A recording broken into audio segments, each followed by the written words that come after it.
Fine.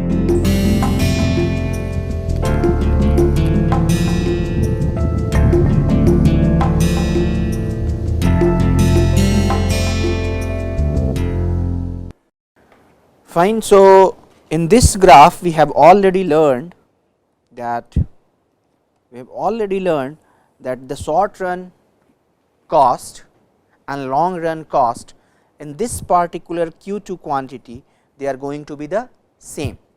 So, I can write it here that cost CQ, let us write it L to denote that this is cost in the long run.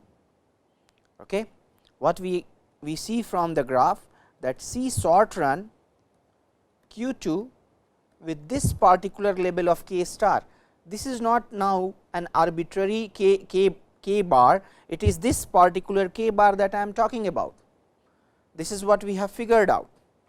What more do we figure out? That from this graph, if you look at this graph, in this particular case, this is short run total cost and also the run total cost. At all other labels, at all other output levels, what we have, this is long run total cost, while this line indicates short run total cost, and clearly from here it is clear to us that short run total cost is more than long run total cost. So, what we figure out, if we keep this graph in the mind, that this long run cost, again now I am not putting Q2, I am just putting any Q, this is of course this represents Q2. This is always going to be less than or equal to cost in short run, okay, Q at some arbitrary label of K bar. Here this K bar is fixed from the graph, but here now I am taking an arbitrary label of K bar depending on that. And when these two are going to be the equal, when this K bar is K star, it is optimal for that particular label. At all other points, this term is going to be more than this term. It means at all other label, short run cost is going to be more than long run total cost, and at one particular label short run cost is going to be equal to long run cost. So, what we can do further, we take any particular Q, let us say that Q naught, just to denote that now I am taking a particular value of Q. If we divide both side by Q naught, what we will get? CL Q naught, let us say now we are taking the value at the Q naught, this is less than CS of Q naught K bar divided by Q naught. And what is this? Average cost, and I am putting here LR just to indicate this is average cost in long run. Now, if you look at the right hand side, what do we get? Short run average cost at Q naught with K bar level of capital. The short run cost is determined not only just by the output level, and of course, remember we have already stopped using W and R in the function, because we are saying that it is fixed, it is given, it is not changing. So, we are not worried about it, but here it will change if the fixed level of capital will change. So, what we get here is that long run average cost for Q naught is less than or equal to short run average cost for Q naught for given level of K bar. Of course, corresponding to this K bar, there is going to be a particular level of Q. Let us write it, that is Q hat. Q hat is such that it is optimal level given this K bar level of capital. In that case, what is going to happen? LRAC Q bar is going to be same as SRAC Q bar comma K bar. So, in a way I can say, if you just interpret it, that short run average cost curve touches the long run average cost curve at one point, and at all other level of output short run average cost is more than long run average cost curve. Is it clear? Fine. Now, I am not saying the lowest, I am not saying the lowest. Let me explain it to you what is k bar. Go back to this graph. What I said, this k bar is fixed, and in the short run we have to move along only this line, given that k bar is fixed, but in long run we are allowed to change capital as well as labor. Okay? We can change, and how will we change? To produce a particular level of output, we will select a combination of capital and labor such that the cost is least. So, now you have seen the optimization graphical, we have used the graph to show the optimization. What happens at this level? That the capital required to produce Q2 amount at the least price, least possible price, it is k bar, but here k bar was given. So, let us look at it, it is in a way that here the short run cost and long run total cost, they are going to be the same, because just because that k bar is optimal given that particular level of production in the long run. So, that is what I am saying here, this q bar is optimal given this k bar. Let us look at it in this graph. Let us say I change the label of capital, label of capital is like this. So, even in this case there will be a particular level of output where the capital required is going to be now k bar dash. So, I am talking about that k bar. Is it clear? Q bar is among the set of all Qs, like Q is one of the subset of Q, it is one of the points. It is one of the point. Q. So, can we say anything about Q bar, like that is what we are going to talk about. We are going to talk about that here. It is very clear to us that at q bar LRAC and SRAC means long run average cost and short run average cost will be equal. Now, of course, if we change the k bar, SRAC will change, means short run average cost will change. So, short run average cost is specific to not only q bar, but also to k bar. Now, let us see in the graph, if we have already studied how the average cost curve behave. Let us say I am going to draw here average cost and here q. Typically, we take it as a U shaped curve. It is not, it might not be a U shaped curve, we take it like that, this is the U shaped curve. Why do we take it like this? Because let us look at it, how much is the fixed cost? Fixed cost does not change with the output, and then we take it average fixed cost, it is always decreasing and asymptotically reaches to 0. It means for very high Q it will be almost equal to 0. This is average fixed cost. And now what we have average variable cost. What happens with the average variable cost? It may increase, it may decrease, but in most of the cases we from experience we know that it increases as Q increases. This is average variable cost. So, what will happen to the total cost? If you look at these two graphs, this we have already discussed. In the beginning at the low level of Q, this graph will dominate this graph, and at later level this graph will dominate this. So, as a result we will get a U shaped curve for average cost. Again, let me tell you the example I gave you earlier from Cobb-Douglas function. How will the average cost curve look like? This example I talked about, remember.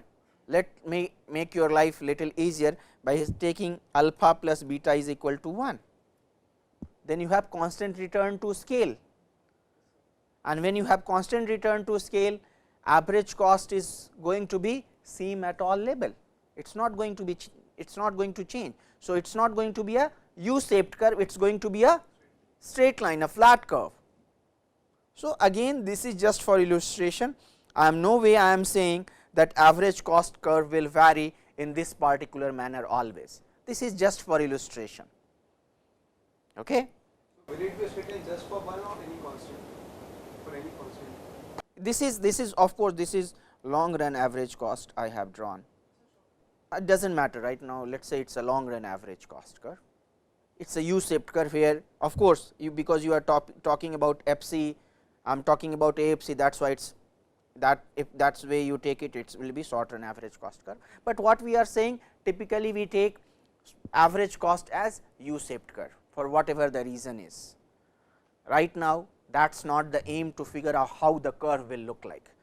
Our aim at present is to study short run average cost versus long run average cost. So, what we are taking, we take them that both of them would be U-shaped curve, one might not be. Okay. So, what we see here, let us look at it. Let us say if this is the long run average cost curve, here we have average cost, here we have Q. Q is increasing in this direction.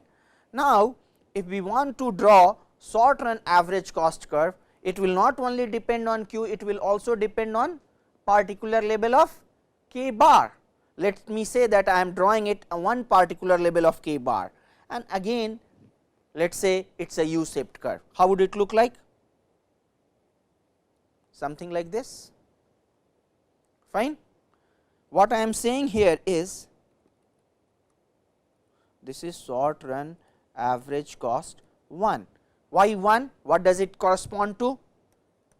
SRAC corresponds to a particular label of capital. That capital is fixed at K1. Let us say capital is fixed at K2, which is more than K1. What will happen to the? It will shift rightwards. Why? Because as K increases, Q increases. As K increases, that is not the reason. Think about it. What is happening? Think about it. Why it is going SRAC first, it is going down and it is going up? Because right now, let us say when there is no production and you are just beginning the production, the fixed cost is shared by very small amount of output. So, as you increase the output, the fixed cost is being shared by more and more units. So, it will decrease the average cost, but at the same time as you increase the production, average variable cost starts increasing, which is not always true. I am saying in this case it has to be true, then only we will get this particular curve. Okay. So, it will go up. Now, what is happening in SRAC2? See why we are getting the U-shaped curve in the short run, that first let us say you have certain fixed cost 100 rupees and you are producing only one unit. This fixed cost will be shared by only this unit. So, the cost, if you are producing only one unit, your cost, fixed cost component is going to be contributing 100 rupees. But if you are producing 2 units, what will happen? Each unit will share 50 rupees of the fixed cost. If you have 3 components, 3 units of output, then each unit will share 33.33 rupees and so on. So, in the beginning it decreases, but what is happening? As output is increasing, average variable cost starts increasing, which is not always true, but in this case we are taking that it is true. That is why after some time average variable cost effect will take over and you will get an increase in average cost as you increase the output. So, that is why you get like this first U-shaped curve. Now, what is happening? We have increased the K2. K2 is higher than K1. Fine. Now, you are again producing, let us say you are producing your first unit of output. So, earlier the first unit of output was sharing the cost, this is K, the fixed cost here is because of K1, capital is fixed. Now, you have fixed capital, but that is higher than earlier fixed capital. So, the cost of the extra capital will be shared by the first unit alone. So, at this level the average cost for SRAC2 should be more in the beginning and that is what I am saying. But eventually as you increase the production, K 2 will be utilized, maybe you will reach near to the optimal level required to produce that much of output. So, that will decrease, eventually producing higher amount of output using K 1 amount of capital is not a good idea, you should have higher amount of fixed capital. In other way you can think of it that you want to start a production and you know that you cannot change the capital later on for some reason, because it is difficult to buy in the market, you may have to export, whatever the reason is. Let us say you cannot change the capital in the middle of the production. When you are, think of a scenario when you are planning to produce on average 20 units, 40 units, 200 units, 1000 units, in which case you will have highest amount of fixed capital when your output is 1000. So, that is precisely the reason it becomes more economical to produce higher amount of output with higher amount of fixed capital, and that is why we get this shift. So, look at it, compare SRAC and SRAC2 at lower level of, let us say this is, take this level of output, at lower level it is good idea to use K 1 amount of fixed capital, but at higher level it is good idea to use K 2 amount of capital, and so on. That is what I am trying to say. Is it clear now, Devesh? And similarly if you take, let me extend this curve, and then you have third short run cost curve with the same logic, you get it like this.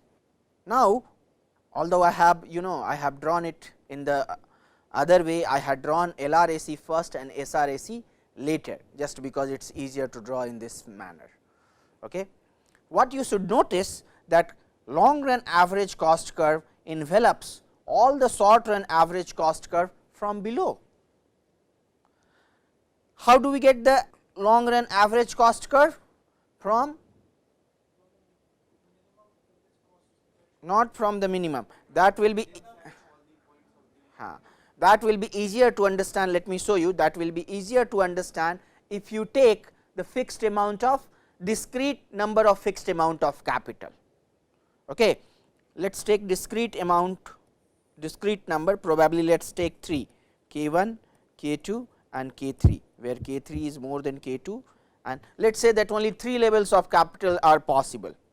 Here you have Q, here you have average cost, only these 3 levels are possible. Now, what will happen?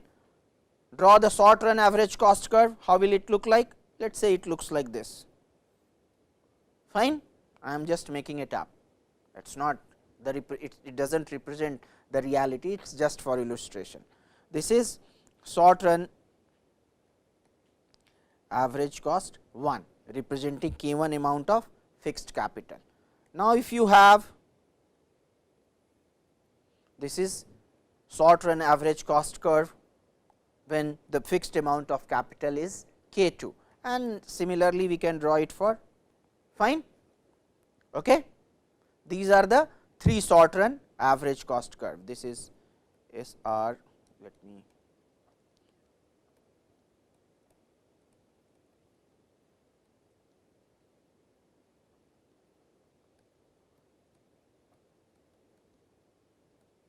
how can we get the long run average cost curve? What will be the long run average cost curve here? A curve which passes through the minimum of all the 3 curves. Let us say if we want to produce Q 1 amount, we see that if we use this technique, it will cost on average this much. If we use the second SRAC 2, it means K 2 amount of fixed capital, it will cost this much, and although I have not drawn, but assumption is it is like this. So, it is even more. So, for this level of course, we are using SRAC 1 curve, it means we are using K 1 amount of fixed capital. So, we can draw it like this. If I draw, it will be like this, but at this point it is no longer good idea to produce using K 1 amount of fixed capital. So, production should move to K 2 and then it should move to K 3. So, here I am using only 3 levels. Now, imagine that you have in between K1 and K2 you have something called K11. How would it look like? Probably like this, probably like this. So, how it is going to happen? This, and then from there you will jump in this direction. Okay. Similarly, let us say if you have K12, again it will jump in this direction. So, eventually if you have really large number of short run average cost curve, you can draw an envelope that is enveloping the all the short run average cost curve from below, and you will get the long run average cost curve. Sorry, this is okay. Fine. Is it clear? This part is clear. So, it does not pass through the minimum of all the short run average cost curve. Where does it pass through? Wherever the average short run average cost curve is tangent to long run average cost curve. Okay? But tangency does not happen at the minimum level. Fine.